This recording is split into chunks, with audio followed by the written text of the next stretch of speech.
Well, thank you, Randy. If you're unhappy about the direction of government, raise your hand.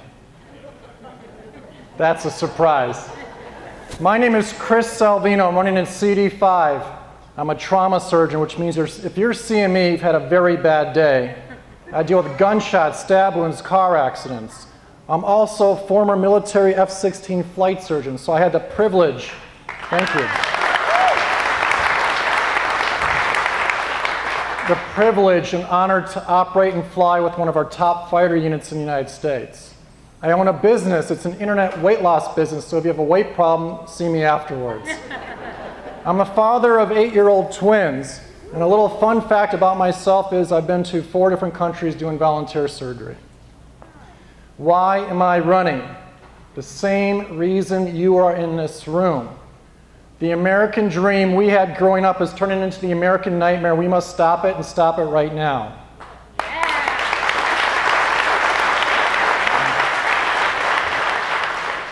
I'm running because Harry Mitchell voted for the bank bailout. $787 billion stimulus package, and most recently, what did he vote for in March? Healthcare. I'm voting because that one document that was written in the blood of our forefathers, the Constitution, is being trampled on. That is why I am doing this.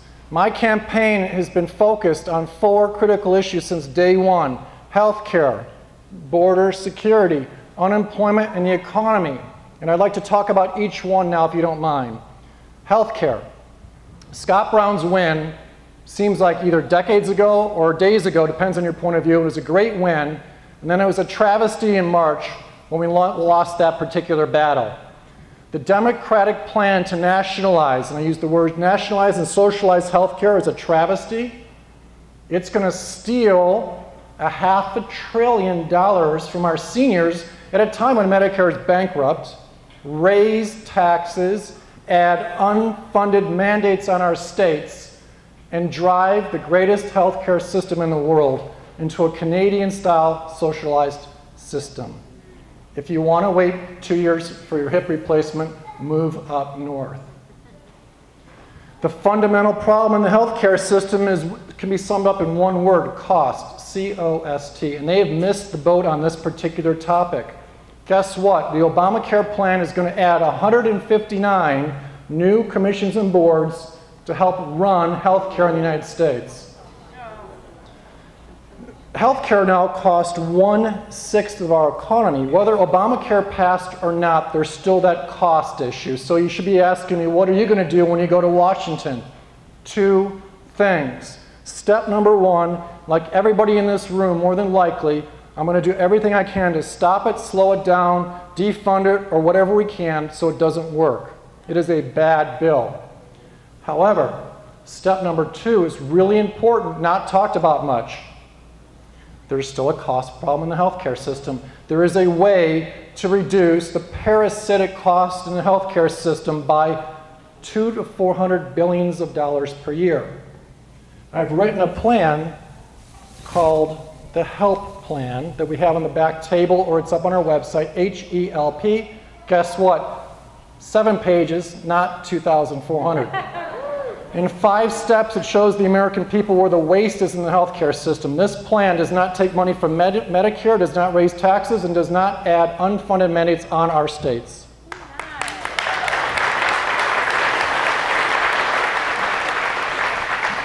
Issue number 2 that was brought up before: border security.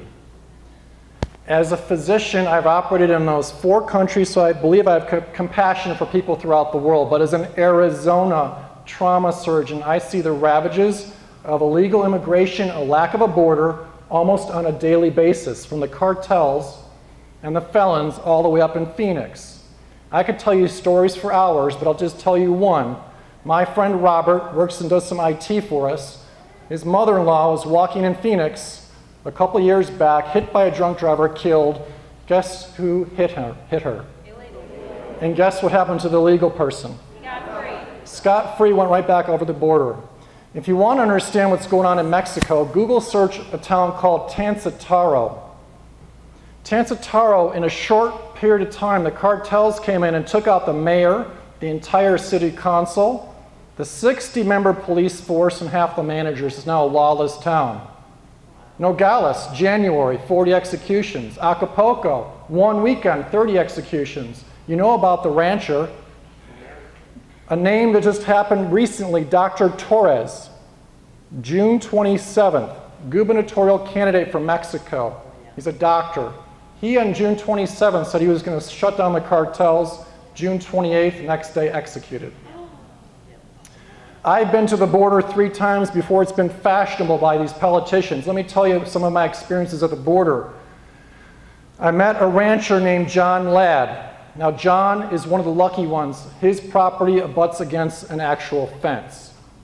There is 18% of our 2,000 miles, there's an actual fence. That means 82% of that wall, of that border, 82% has either no fence or just a vehicle barrier. So I went down there thinking, well, John Ladd's got a cattle property right on the border with the fence. He should be having no problems, right? I get down there, brand new fence. Any of us in this room can climb over that fence with a rope ladder.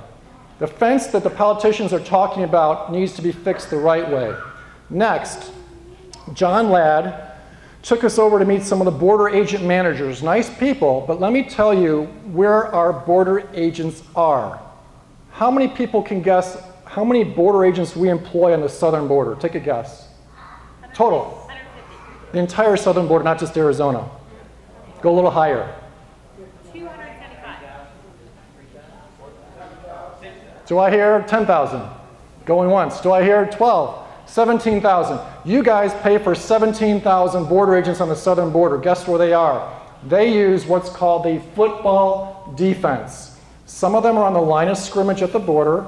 Some of them are 10 miles back, 15 miles back, like the middle linebackers on the feeder highways. And many of them are at Tucson as the free safeties.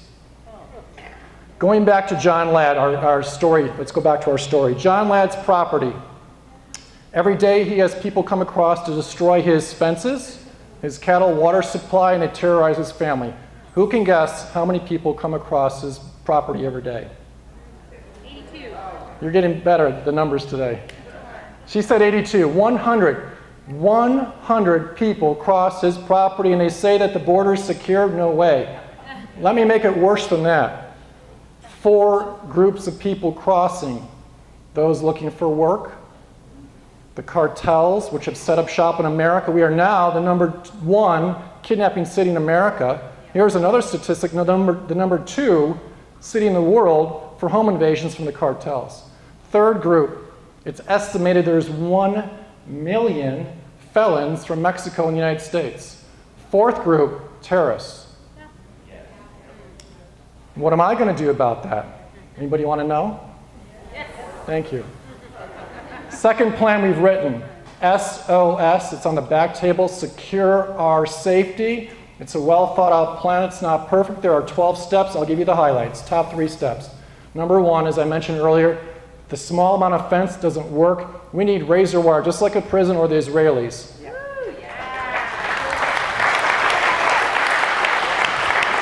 Randy is spot on. We need to put money into that. It's estimated between $1 and $10 million per mile. Depends on if you want a single fence or a double or triple fence. Second step, really important. 17,000 border agents. Randy, where should they be? On the highways? Move the border agents to the border. Otherwise, change the name to highway patrol agents. Step number 3. I like this step. It comes from the Israelis in our prisons. Marry up the wall with the border agents. Put them up in blockhouses every half mile to a mile. Air conditioned, bulletproof. Let them see who's approaching the border. Take a look at that plan. Let your friends and neighbors know. And by the way, I'm not for amnesty if anybody's asking. Thank you. Item number 3 of our discussion tonight. Who knows what the unemployment rate is right now? 10%. This is like the Price is Right. All right, in the paper is 9.5. Randy's spot on. It's 18% if you include those who've given up, those that want or have part-time and want full-time jobs. Construction, 24.7 going to 25. Military, if you're ex-Iraq veteran or Afghanistan veteran, it's even harder. My friend Scott, X-ray technician, my age, 20 years in the business, lost his job last summer at a hospital when the hospital shut down. Be aware, hospital shutting down, bad sign in the economy. It took Scott 6 months